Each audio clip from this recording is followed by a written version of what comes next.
মুখোশ পরে আমি মহিলাদের মালিশ করতাম। সবাই আমাকে শিবানী দিদি নামে চিনত। একদিন এক পণ্ডিতের বউ আমাকে ডাকলো। যেই আমি মালিশ করতে শুরু করলাম, পণ্ডিত অমনি নিজেকে সামলাতে না পেরে আমার মুখোশ খুলে ফেললো।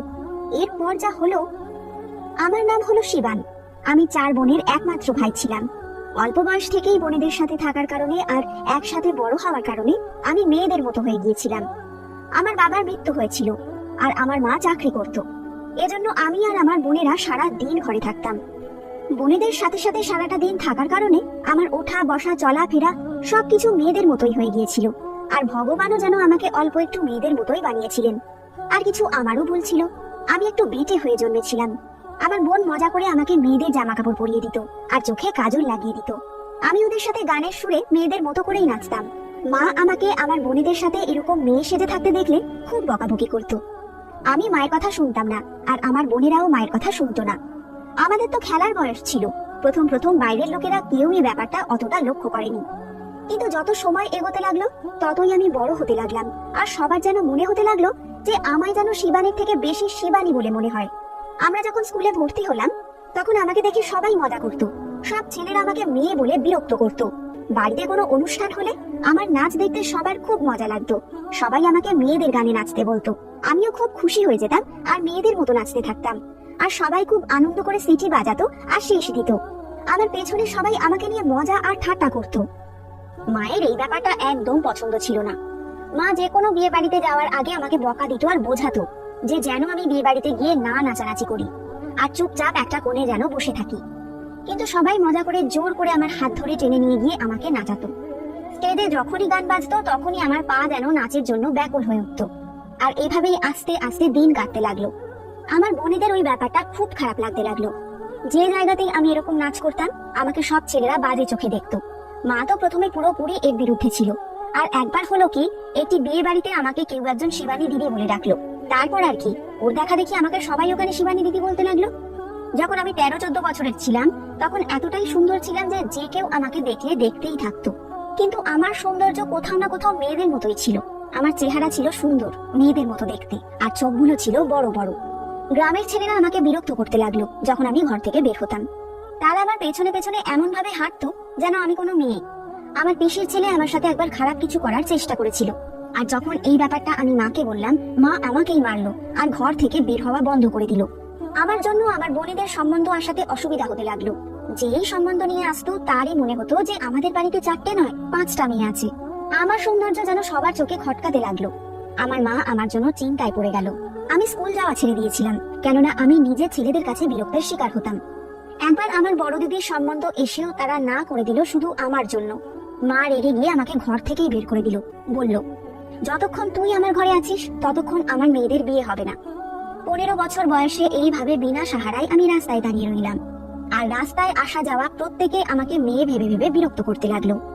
আজকাল মেয়েরাও তো ছেলেদের জামা কাপড় পরে, এই জন্য কেউ বুঝতেই পারলো না যে আমি মেয়ে নই বরং ছেলে। যে কেউই আদর করার চেষ্টা করত। আর আমার দুর্ভাগ্য এই যে একটা হিজড়ে দলের সাথে আমার দেখা হয়ে গেল, আর ওরা আমাকে জোর করে নিজেদের সাথে নিয়ে গেল। অনেক বছর আমি না চাইতেও ওদের সঙ্গে নাচতাম। আমার নাম শিবানী দিদি হয়ে গেল। আমি মেয়েদের মতো জামা কাপড় পরা শুরু করে দিয়েছিলাম, আর আমি ভালো করে মেকআপ করতেও শিখে গিয়েছিলাম। কিন্তু আমি এরকম জীবন চাইনি। 19 বছর বয়সে আমি ওখান থেকে পালিয়ে গেলাম আর ট্রেনে বসে অন্য শহরে চলে গেলাম। আমার কাছে কোনো জিনিসপত্র ছিল না। ব্যাগে আমার সমস্ত জামা কাপড় মেয়েদেরই ছিল। আমি কিছুতেই বুঝতে পারছিলাম না যে আগে আমার কি করা উচিত, কেননা আমি আর নাচতে চাইছিলাম না। বেশ কিছুদিন ধরে এখানে ওখানে ঘুরতে লাগলাম, আর শহরেও ছেলেরা আমার বাঁচা মুশকিল করে দিয়েছিল। আসতে যেতে ছেলেরা আমাকে দাম জিজ্ঞাসা করছিল আর আমার সাথে রাত কাটাতে চাইছিল। একটা বুড়ো লোক বেশ কয়েকদিন ধরে আমাকে লক্ষ্য করেছিল। একদিন বলল, খুকি, কতদিন আর এভাবে রাস্তায় থাকবে আর খাবে? আমার বাড়ির উপরের একটা ঘর খালি আছে। তুমি যদি চাও তাহলে কোনো কাজ করে এখানে তুমি আমাকে মাসে মাইনে দিয়ে থাকতে পারো। ওই বুড়ো লোকটাকে আমার বেশ লাগলো। আমি অন্য কিছু আর না ভেবে ওখানে ওই বুড়ো লোকটার সাথে চলে গেলাম। আমার একটা ছোট্ট মতো ঘর হলো, যেখানে আমি আমার নতুন জীবনের শুরু করলাম। এই 4 বছরে আমি জেনে গিয়েছিলাম যে আমি ছেলে হয়ে জীবন কাটাতে পারবো না। আমার হাবভাব সম্পূর্ণভাবে ছেলেদের মতোই ছিল। এজন্যই আমি নিজেকে মেয়েদের রূপ দিলাম আর মুখোশ পরা শুরু করলাম। বিভিন্ন জায়গায় কাজ খুঁজতাম, কিন্তু কেউ আমাকে কাজ দিচ্ছিল না, কারণ আমার কাছে কোনো ডিগ্রিও ছিল না, আর না আমি কোনো কাজ করতে জানতাম। আমি তো শুধু নাচ গান জানতাম, এছাড়া শুধু মালিশ করতে পারতাম। কেননা আমাদের পুরো গ্রুপ নাচ করে যখন বাড়ি ফিরতো, আড্ডায় ফিরতো, ফিরে এসে তখন কেউ কেউ আমাকে তাদের শরীরে মালিশ করতে বলতো, কেননা আমার হাত ছিল মেয়েদের মতোই নরম আর সুন্দর। যখন কোনো কাজ পাচ্ছিলাম না, তখন আমি এই কাজটাকেই আপন করে নিলাম, আর যেটা কিনা মালিশ করা। আমি শিবানী দিদি নামে পরিচিত হলাম। হ্যাঁ, আমি খুব ভালো মালিশ করি। ব্যাস, আর কি, মেয়েরা আমাকে নিজেরাই মালিশ করার জন্য ডাকা শুরু করলো। যখন কোনো মেয়ে প্রেগনেন্ট হতো, কারোর বাড়িতে বাচ্চা জন্ম নিত, তখন আমি মেয়েদেরকে মালিশ করতাম, আর তারা সঙ্গে সঙ্গে আরাম পেয়ে যেত শরীরে। মেয়েদের শরীরে যেখানে হাত দিতাম মালিশ করার জন্য, সেই জায়গা থেকে যন্ত্রণা সাথে সাথে চলে যেত, আর তারাও তাই খুশি মনে আমাকে বেশি পয়সা দিত। আমার মালিশ এতটাই পরিচিতি লাভ করলো যে দূর দূর থেকে আমাকে লোকে ডাকতে লাগলো। যে কেউই এটা বলতো যে শিবানী দিদির হাতে তো জাদু আছে, জাদু, শরীরে হাত রাখতেই যন্ত্রণা চলে যায়। সবকিছু ঠিকই চলছিল, মালিশের মাধ্যমে আমি অনেক পয়সা রোজগার করছিলাম, আর কারোর সন্দেহ হতো না যে আমি মেয়ে নয় ছেলে। আমি যেখানেই যেতাম আমার মুখোশ সরাতাম না, কারণ আমার সৌন্দর্য আমার জন্য বিপদ ছিল। এজন্য আমি আমার মুখ লুকিয়ে রাখতাম। এরকমই একদিন একটা বাড়ি থেকে মালিশ করে ফিরছিলাম, তখন একটা বাচ্চা আমাকে ডাকলো যে শিবানী দিদি, আপনাকে পণ্ডিত মশাইয়ের বউ ডাকছে। এই কথা শুনে আমি খুব অবাক হয়ে গেলাম যে কি জানি পণ্ডিতের বউ আমাকে কেন ডাকছে, তার সাথে আমার কি বা কাজ থাকতে পারে। এটাই ভাবতে ভাবতে আমি পণ্ডিত মশাইয়ের ঘরে গেলাম। পণ্ডিত মশাইয়ের বউ আমাকে ঘরে ডেকে বসালেন। পণ্ডিতের বউ ভীষণ অসুবিধার মধ্যে ছিলেন, মনে হয় ওনার কোনো কষ্ট ছিল, কিন্তু সেখানে গিয়ে আমার অদ্ভুত ভাবে মন ঘাবড়াচ্ছিল। পণ্ডিত মশাইয়ের বউ ছিলেন একটা ঘরের ভিতরে জীবন কাটিয়ে দেওয়া স্ত্রী। খুব কমই তিনি বাইরের লোকের সামনে যেতেন, কিন্তু আমি যাওয়াতে আমার সামনে তিনি একটুও লজ্জা পেলেন না, কেননা আমি ওনার নজরে শিবানী। পণ্ডিতের বউ বলতে লাগলেন, শিবানী দিদি, আজ সকালবেলায় আমি কলের কাছে পড়ে যাই, আমার কোমরে প্রচন্ড ব্যথা লাগে, আমি আপনার কাছে মালিশ করাতে চাইছিলাম, আমার তো হাঁটাচলা করাও মুশকিল হয়ে গেছে। আমি অনেক মহিলার মালিশ করেছি, কিন্তু আমার কাছে পণ্ডিতের বউয়ের মতো কেউ ছিল না। এজন্য পণ্ডিত মশাইয়ের বউ আমাকে মালিশ করতে বলায় আমি একটু চিন্তায় ছিলাম, কিন্তু ওনার কষ্ট দেখে আমি না করিনি, বরং হ্যাঁ করে দিলাম, কারণ আমার কাজই ছিল মালিশ করা। আমি ভাবলাম যে কোনো রকম বাধা ছাড়া আমি আমার কাজ করব। সেই দিন থেকেই আমি পণ্ডিত মশাইয়ের বউয়ের কোমরে মালিশ করা শুরু করে দিলাম। ওনার কোমরে মালিশ করে আমি পণ্ডিত মশাইয়ের ঘর থেকে বেরোতে যাব, এমন সময় পণ্ডিত মশাই চলে আসে। আর সে চমকে গেল এটা দেখে যে আমি মুখোশ পরেছিলাম। আমি আমার নজর ঝুঁকিয়ে নিলাম আর আমার মাথা নত করলাম। পণ্ডিত মশাইয়ের বউ পণ্ডিতকে বলল, শিবানী দিদি খুব ভালো মালিশ করে। প্রথম দিন ওনার খুব আরাম হলো মালিশ করায়, কিন্তু পণ্ডিত মশাই খুব অদ্ভুত ভাবে আমার দিকে তাকিয়েছিলেন। ওনার এরকম নজর দেখে আমি ভয় পেয়ে গেলাম আর খুব তাড়াতাড়ি বাইরে চলে এলাম, আর ঠিক করেছিলাম যে আর পণ্ডিত মশাইয়ের বাড়িতে যাবই না। আমার কাছে ওনার যে নজর তা খুব অদ্ভুত লাগছিল। কিন্তু তার পরের দিন পণ্ডিত মশাইয়ের বউ একটা ছোট বাচ্চাকে আবার আমার কাছে পাঠিয়ে আমাকে ডাকলেন। তখন আমি আবার তাদের বাড়িতে গেলাম। তিনি আমাকে বললেন, কখন থেকে আমি আপনার অপেক্ষা করছিলাম, আপনি আমার মালিশ করলে আমার কষ্ট অনেকটা কমে। এখন আপনাকে এক সপ্তাহ পুরো মালিশ করতে হবে। পণ্ডিত মশাইয়ের স্ত্রী উপর হয়ে বিছানায় শুয়ে পড়লেন, আর আমি ওনার কোমরে সর্ষের তেল দিয়ে আস্তে আস্তে মালিশ করতে লাগলাম। আমি যখন মালিশ করছিলাম একবারের জন্যও আমি তার কোমরের দিকে তাকাইনি, কিন্তু মালিশ করার জন্য যখন গরম সর্ষের তেলের দরকার হলো, তখন আমি তাকে গরম করতে বললাম। তখন তিনি বলতে লাগলেন, আমার ছোট ঘর, আপনি নিজে একটুখানি রান্নাঘরে গিয়ে তেল গরম করে আনুন কে। আমার কোমরে খুব ব্যথা, আমার পক্ষে বারবার বিছানা থেকে ওঠা খুবই সমস্যার। এমনিতেই ওনার কোমরে যখন মালিশ করতাম তখন ওনার ঘুম চলে আসতো, এখনো উনি ঘুমিয়েই পড়লেন। ব্যথা কমার তেল ব্যবহার করতেন উনি, সেজন্যই হয়তো তাড়াতাড়ি ওনার ঘুম এসে গেল। ওনার বলাতে আমি নিজেই রান্নাঘরে গেলাম তেল গরম করতে, কিন্তু ওই সময়েই পণ্ডিত মশাই ঘরে চলে এলেন এবং আমাকে রান্নাঘরে দেখে অবাক হয়ে গেলেন। আমি তাড়াতাড়ি রান্নাঘরে গিয়ে তেল গরম করলাম আর রান্নাঘর থেকে বেরিয়ে এলাম। আমার রান্নাঘর থেকে ঘরে ঢোকার রাস্তায় দাঁড়িয়ে পড়লেন পণ্ডিত। উনি আমার মুখের দিকে একভাবে তাকিয়ে রইলেন। উনি আমার মুখের দিকে তাকিয়ে বলতে লাগলেন, ঘরে তো আমি আর আমার স্ত্রী ছাড়া কেউই থাকে না, তাহলে আপনার মুখোশ পরার কি দরকার? গরম তো এত বেশি, আপনি মুখোশ খুলতে পারেন। আমি সাথে সাথে জবাব দিলাম, আপনিই তো আসতে যেতে থাকেন, এজন্যই আমি মুখোশ পরি। আমার কথা শুনে তিনি অদ্ভুতভাবে হাসলেন। আমি সঙ্গে সঙ্গে সেখান থেকে বেরিয়ে তার স্ত্রীর কাছে চলে গেলাম। তিনি গভীরভাবে ঘুমিয়েছিলেন। আমার হৃদয় জোরে জোরে কাঁদতে লাগলো। জানি না কেন পণ্ডিত মশাই মাঝে মধ্যেই আমার দিকে অদ্ভুতভাবে তাকিয়ে থাকতেন। আমি তাড়াতাড়ি তার স্ত্রীর মালিশ করতে লাগলাম। মালিশ শেষ হলে আমি ওনাকে যখন জাগিয়ে যেতে লাগলাম, তখন উনি ঘুমন্ত অবস্থায় বলতে লাগলেন, শিবানী দিদি, তেলের জায়গাটা আপনি রান্নাঘরে তেল রাখার জায়গাতেই রেখে যান। যখন আমি তেলের জায়গাটা রান্নাঘরে রেখে ঘুরে দাঁড়ালাম, তখন আবার দেখলাম পণ্ডিত মশাই অদ্ভুতভাবে এসে আমার হাত ধরলেন। এমন মনে হচ্ছিল যেন আমার হৃদয় বেরিয়ে যাবে। উনি নিজের বউয়ের ঘুমের সুযোগ নিয়ে আমার চোখের দিকে তাকিয়ে রইলেন আর আমাকে বললেন, শিবানী, আমি একবার তোমার মুখ দেখতে চাই, আমি বিশ্বাস করি তুমি খুব সুন্দর। পণ্ডিত মশাইয়ের এই কথাগুলো আমি একদম আশা করিনি। আমি তাড়াতাড়ি আমার হাতটা তার হাত থেকে ছাড়িয়ে নিলাম আর তার ঘর থেকে দৌড়ে বেরিয়ে গেলাম। আমি দৌড়তে দৌড়তে নিজের বাড়িতে পৌঁছালাম। আমার পুরো শরীরে ঘাম ঝরতে লাগলো। আমি ঘামে ভিজে গিয়েছিলাম। আজ পর্যন্ত আমি অনেক পুরুষকে আমার পিছনে বিরক্ত করতে দেখেছি, কিন্তু আমি ভাবতেও পারিনি এরকম একটা অদ্ভুত ভয় আমি অনুভব করব। আর আমি ঠিক করেছিলাম যে এবার থেকে আর কোনোভাবেই তাদের ঘরে আমি যাব না। আমি পুরো রাত জেগেছিলাম, আর আমার থেকে থেকে পণ্ডিত মশাইয়ের মুখ মনে পড়ছিল আর তার হাসি মনে পড়ছিল। আমার নজরে তো পণ্ডিত মশাই একজন ভালো লোক ছিলেন। আমি ওনার থেকে এরকম অদ্ভুত ব্যবহার আশা করিনি।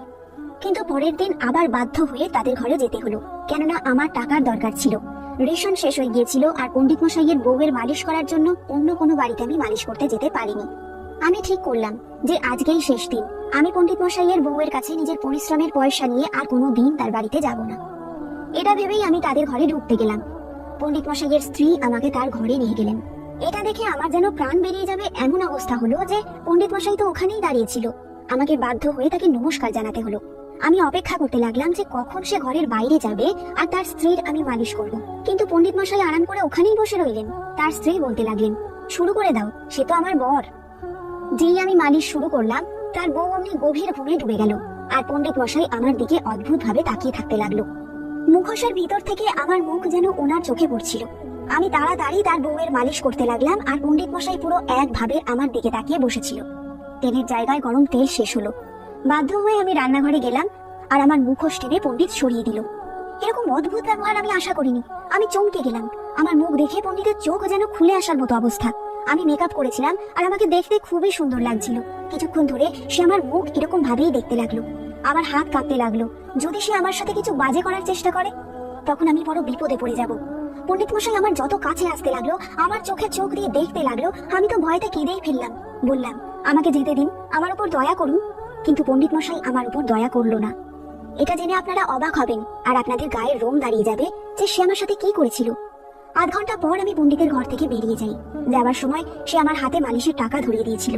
আমার মনে হচ্ছিল যে আমি নিজের সাথে আর কখনো চোখে চোখ মেলাতে পারবো না। আমি ভাবিনি যে জীবনে কোনো দিন এরকম দিন আমাকে দেখতে হবে যে আমি নিজের সাথে নিজেই নজর মেলাতে পারবো না। আমি কোনো দিন ভাবিনি যে আমার জীবনে কখনো এরকম দিনও আসতে পারে। মুখে মুখোশ পরে আর শিবান থেকে শিবানী দিদি হয়ে আমি তো ভেবেছিলাম যে আমার জীবনের কোনো সমস্যাই আসবে না। কিন্তু আমার কপালে বোধহয় খারাপ কিছুই লেখা ছিল। আমার মান সম্মান সব ডুবে গেল। ঘরে এসে আমি বিছানায় শুয়ে খুব কাঁদতে লাগলাম। ছোটবেলার সেই সময়টা আমার এখনো মনে আছে, যখন কিনা আমরা 4 বোন আশেপাশে বসে থাকতাম, আর আমাকে ওরা বউ সাজাতো। আমি খুব খুশি খুশি বউ সাজতাম, কেননা মায়ের বিয়ের ওড়না মাথায় দিয়ে আমাকে খুব সুন্দর লাগতো। মা আমাকে বেশ কয়েকবার মেরেও ছিল, কিন্তু সেই খেলায় আমাদের 5 ভাই বোনের খুব মজা লাগতো। কিন্তু খেলা খেলতে খেলতে আমার তো পুরো জীবন বদলে গেল। ছোটবেলায় নিরীহ খেলা থেকে শুরু করে আমার জীবন শিবান থেকে শিবানী হয়ে গেল, আর এখন আমার জীবন যেন ঝামেলার অপর এক নাম। নিজের পরিচয় বদলানো এতটাও সহজ নয়, এই ব্যাপারটা আজ আমি বুঝেছি। পরের দিন সকালে যখন উঠলাম, তখন আমি আমার জিনিসপত্র গোছানো শুরু করলাম, কেননা এই এলাকায় আমার পক্ষে আর থাকা সহজ ছিল না। একবার আবার আমার পরবর্তী অজানা পথ সম্পর্কে আমি জানতাম না, আর আমাকে আবার ঘর বদলাতে হবে। ঘর বদলানোর পালা আমার মনের মধ্যে বারবার আসছিল। আমার মায়ের উচিত ছিল না আমাকে এইভাবে ঘর থেকে তাড়িয়ে দেওয়া। আর যদি আজ তিনি আমাকে নিজের আশ্রয় রাখতেন, তাহলে আজকে আমার এই অবস্থা তো হতো না। আমি সেই রাতেই ঘর ছেড়ে চলে এলাম, আর আবার রেলগাড়িতে বসলাম। পণ্ডিত মশাইয়ের আগের মিষ্টি মিষ্টি কথা আমার কানে যেন ঘুরতে লাগলো। আমি যখন চোখ বন্ধ করলাম, তখন পণ্ডিতের মুখ আমার নজরে আসলো। সে যেন আমার চোখের দিকে তাকিয়ে জিজ্ঞাসা করতে লাগলো, বলো শিবানী, তুমি কে? মেকআপ করা মুখের নিচে কোন মুখ তুমি লুকিয়ে রেখেছো? কোথাও না কোথাও তোমার সত্যি আমি জানি, কিন্তু তুমি নিজে থেকে আমাকে সত্যিটা বলো। সে কথা শুনে তো আমার প্রাণ বেরিয়ে যাবার মতো অবস্থা। পণ্ডিত বলতে লাগলো, প্রথম দেখাতেই আমার মনে হয়েছিল যে তুমি কোনো মেয়ে নও, কিন্তু আমি তোমার চেহারা দেখিনি, কিন্তু আমি তোমার চালচলন বুঝতে পারতাম, কিন্তু তোমাকে মিথ্যেবাদীও বলতে পারতাম না। তারপর আমার মনে হলো যে আমারই কোনো ভুল হয়েছে। পরের দিন ইচ্ছা করে ঘরে চলে আসলাম, যাতে তোমাকে দেখতে পাই আর জানতে পারি যে তুমি শিবানী দিদিই তো আসলে। আমি তোমাকে রান্নাঘরে দেখলাম যখন, তখন তোমার চালচলন দেখে আমি বুঝতে পারলাম যে তুমি মহিলা না। তোমার ব্যাপারে যখন খোঁজ করলাম, তখন বুঝতে পারলাম যে তুমি 2 মাস ধরে এই বাড়িতে শিবানী দিদি নামে আছো, আর আজ পর্যন্ত অনেক মহিলার মালিশ করেছো। আমি অবাক হয়ে গেছিলাম যে একটা ছেলে হয়ে তুমি এত সহজে কি করে সব মহিলাদের বোকা বানাও, আর তাও এইভাবে যে কোনো মহিলা আজ পর্যন্ত বুঝতেই পারলো না যে তুমি ছেলে। আমি ইচ্ছা করেই তোমার হাত ধরেছিলাম, কিন্তু তোমার ভয় আর তোমার চালচলন আমাকে সন্দেহের মধ্যে ফেলেছিল যে তুমি মেয়ে নও, বরং ছেলে। আমি অদ্ভুতভাবে সন্দেহ করতাম তোমায়, তাই আমি ঠিক করলাম যে পুরো সময় আমি ঘরের মধ্যেই থাকবো সত্যিটা জানার জন্য। সেজন্যই তুমি যখন মালিশ করতে আমি তোমাকে দেখতাম, আর যেভাবে আস্তে আস্তে সময় যেতে লাগলো আমি বুঝতে পারলাম যে তুমি ছেলে। এবার তুমি আমাকে বলো যে তুমি শিবানী দিদির বেশ কেন বদলেছো? গ্রামের লোকেদের বলে দিই তাহলে। সবাই মিলে তোমাকে পাথর মারবে আর তোমাকে মেরে ফেলবে, কারণ তোমাকে দিয়ে তারা মালিশ করিয়েছে। সবার ঘরের মান ইজ্জত বরবাদ হয়ে যাবে, তুমি আমার বউকেও ছাড়লে না। পণ্ডিতের নজরে রাগ ছিল, আর সে আমাকে খুব বাজে পুরুষ ভাবছিল। সে ভাবছিল যে আমি আমার নোংরা চরিত্রের ইচ্ছে পূরণ করার জন্য মহিলাদের ম্যাসাজ করতাম। সে আমাকে অনেক বাজে কথা বলল। সে আমার থেকে সত্যিটা শুনতে চাইছিল যে আমি এত বাজে কাজ কেন করেছি। আমি কাঁদতে কাঁদতে প্রথম দিন থেকে শুরু করে শেষ পর্যন্ত সমস্তটা বললাম, কিন্তু সে আমার কথা বিশ্বাস করলো না। কিন্তু আমার চোখের জল তার মনকে কিছুটা নরম করলো। সে আমাকে বলল, এই রাতেই যেন আমি গ্রাম ছেড়ে চলে যাই, আর পরে মালিশ করার নামে কারোর মান ইজ্জত নিয়ে যেন টানাটানি না করি, কারোর মান ইজ্জতে যেন হাত না দিই। পণ্ডিত মশাই আমাকে অনেক বাজে বাজে কথা বললো আর আমাকে খুব বাজে মানুষ বানিয়ে দিল। আমি কাঁদতে কাঁদতে তার ঘর থেকে বেরিয়ে এলাম আর তার বাড়ি ছেড়ে নিজের ভাড়া বাড়িতে এলাম, আর সেখান থেকে রেলগাড়িতে উঠে বসলাম। আমি বুঝতে পারিনি আমার ভাগ্য আমাকে কোথায় নিয়ে যাচ্ছে, কিন্তু এটা নিশ্চয়ই বুঝেছিলাম যে এই দুনিয়ায় আমার বাঁচার কোনো অধিকার নেই। আমার মতো ছেলেকে এই দুনিয়া আপন করতে পারে না। যদিও কোনো দোষ তো ছিল না আমার, গ্রামের নোংরা নজর আর অদ্ভুত ভাবে আমার দিকে তাকানো, সবকিছু মিলিয়ে এরকম ব্যবহার আমাদের মতো ছেলেদেরকে এই ধরনের কাজ করতে বাধ্য করে। আমরা না চাকরি পাই আর না আমাদের কোনো ঘর থাকে। আমি আপনাদেরকে জিজ্ঞেস করতে চাই, আপনারাই বলুন, যে শিবান থেকে শিবানী দিদি যদি না হতাম, তাহলে এই গ্রামের লোক আমাকে বাঁচতে দিত? কোন কোম্পানি আমাকে কি কাজ দিত? আমার মা আমাকে ঘর থেকে বের করে দিল, তাহলে এই গ্রামের লোক আমাকে কি করে মেনে নিত? এই গ্রামের সম্মানীয় মানুষগুলো আমাকে বাজে চোখে দেখতো, আর আমার মা যদি কাল আমাকে ঘর থেকে না বের করতো, তাহলে আমার বোনেদের বিয়ে হওয়া মুশকিল হয়ে যেত। আমি খুব কষ্ট করে হাসপাতালে ঝাড়ু দেওয়া আর মোছার কাজ পেয়েছি এখন, কিন্তু এখানেও আমাকে আমার চেহারা, আমার মুখ লুকোতে হয়। আর আবার একবার শিবান থেকে শিবানী দিদি হতে হলো। এবার আপনারাই বলুন, আমাদের মতো ছেলেদের ভবিষ্যৎ কি, আর আমাদের দোষ কি? আর কতদিন এই গ্রামের লোক শিবান থেকে শিবানী দিদি হয়ে থাকতে আমাদেরকে বাধ্য করবে? ধন্যবাদ বন্ধুরা।